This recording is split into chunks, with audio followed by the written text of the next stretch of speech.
Hey, how's it going, guys? Mr. Boss for the win here, and in today's GTA video, we're going to be talking about Grand Theft Auto Online 2, how Rockstar is likely to approach that. Also, if we'll be able to data mine or sort of find hidden or beta cut content in Grand Theft Auto 6, and also discussing how an actor who has worked on another Rockstar Games title might have just revealed he could have been doing something for a future project like GTA 6. We'll be talking about all of that in this video today and a whole lot more.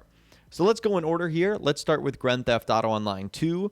That's obviously going to be a big question. How is Rockstar going to handle the success of Grand Theft Auto Online and make that in Grand Theft Auto 6?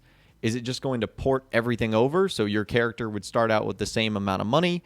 Would you start from scratch? Would it be an entirely different game like GTA Online 2? Would it be Grand Theft Auto Online Chapter 2? Well, we heard from Rockstar Games insider TezFunds2, who was answering this question on the GTA forum site. The person said, I don't think there will be a GTA Online 2. Grand Theft Auto Online being separate for next gen, in my opinion, is the platform for it going forward. In an optimistic fantasy land, it will release with Liberty City as the new city. If you go to the airport, currently to travel to Cayo Perico, the menu layout suggests more destinations will be added. And TezFunds2 says from a coding side of things, it's more feasible to do a GTA Online 2 than maintaining the standard Grand Theft Auto Online to next gen. Whenever GTA 6 releases, they are more likely to pull out a Grand Theft Auto Online Chapter 2, which basically yeets the old design and start anew. So what he's basically saying here is from a development side, from a coding side, it would be way easier to start from scratch, basically do Grand Theft Auto Online 2, than what they're doing right now, going from the regular version to the expanded and enhanced version. Because at the end of the day, that's going to roughly be the same GTA Online. Now, there might be some improvements, enhancements, and graphical upgrades, but it's going to be the same, really, coding. When Rockstar moves over to Grand Theft Auto 6, they're very likely to start this Chapter 2 or a brand new saga because it's likely going to have completely different coding. So the old design would be scrapped and a new one would be introduced. Now, if that is the case, that would likely mean our characters would not survive and we would have to start over, which I'm actually okay with because in that case, it sort of allows you to get incentivized to do things over again. If Grand Theft Auto Online 2 just started you with your billion-dollar character, you wouldn't be incentivized to really do anything or try anything. So I think it's a good idea.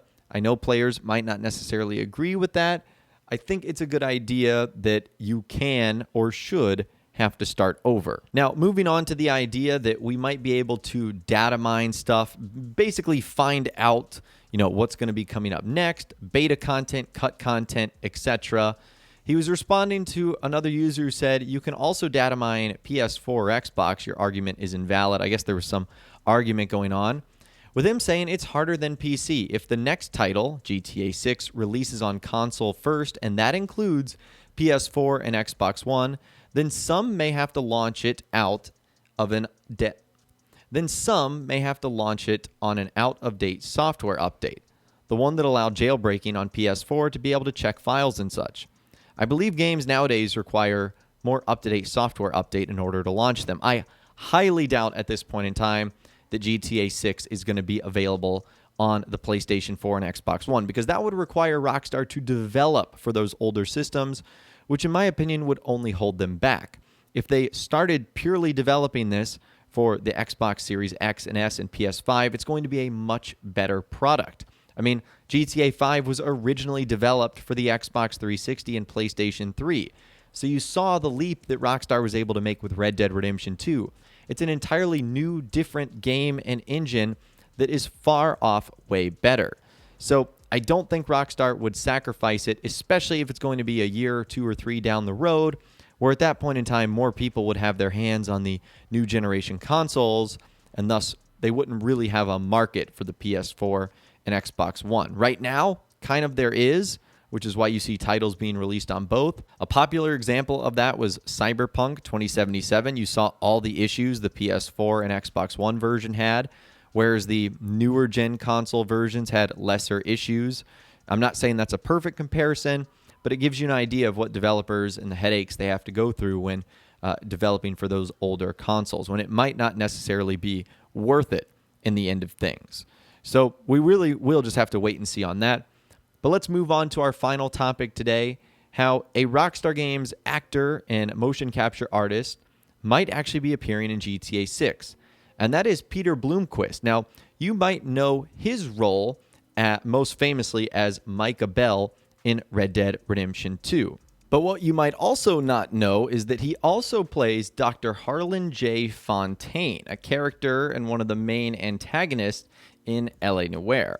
So Peter Bloomquist has a history of working with Rockstar. He's also not the first big-time Rockstar character to appear in multiple titles and throughout multiple series. Like, for example, Gabriel Sloyer, who plays Javier Escuela in Red Dead Redemption 2. He's also one of the characters in Grand Theft Auto 5 as well.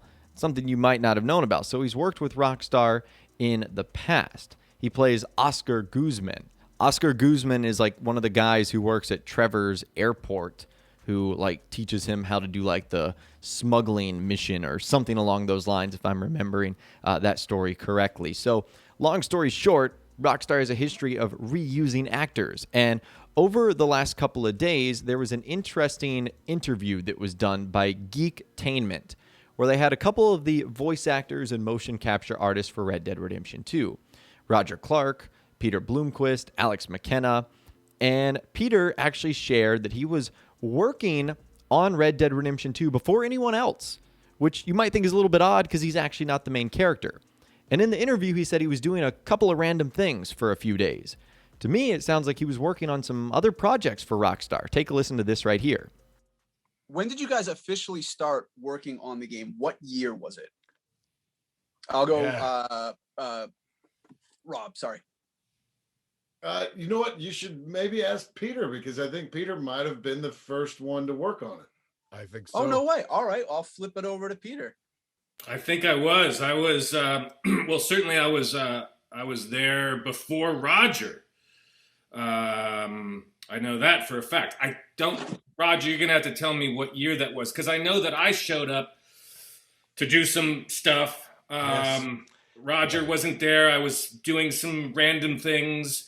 And then for maybe a couple days. It was August of 2013, and I think my first day was your second or third day. Was that okay? Yeah. Bless you. Bless you. Bless you, Alex. Is that right? So I was there for just a few days before Roger. So not only is that interesting, but it also lends more credence to other actors that have claimed they have worked on Grand Theft Auto 6, like Jorge Consejo, who claims his role is the Mexican. And it also explains why photos we've seen of him at Rockstar might have been valid, that he was legitimately working on GTA 6 or a future Rockstar project. So just something interesting to think about right there. We might see Micah Bell's voice actor, Peter Bloomquist, in Grand Theft Auto 6. That would be amazing. He's one of the best motion capture artists, I think, of all time. So to see him casting another character, that would be really cool. But of course, would love to hear from you guys in those comments down below. Let me know what you think about everything we discussed in this video today and a whole lot more. If you guys did go on to enjoy this video, though, a like rating would, of course, be awesome. And be sure to subscribe to my YouTube channel if you are new, or you want to stay up to date on all the latest GTA and Red Dead Redemption videos that I'm doing here on my channel. And be sure to ring that notification bell as well. Sometimes YouTube just doesn't work, and if you ring that bell, you'll always be guaranteed to be notified when new videos arrive. But of course, as always, guys, thank you all so much for watching. Take care, and I'll see you guys in the next video.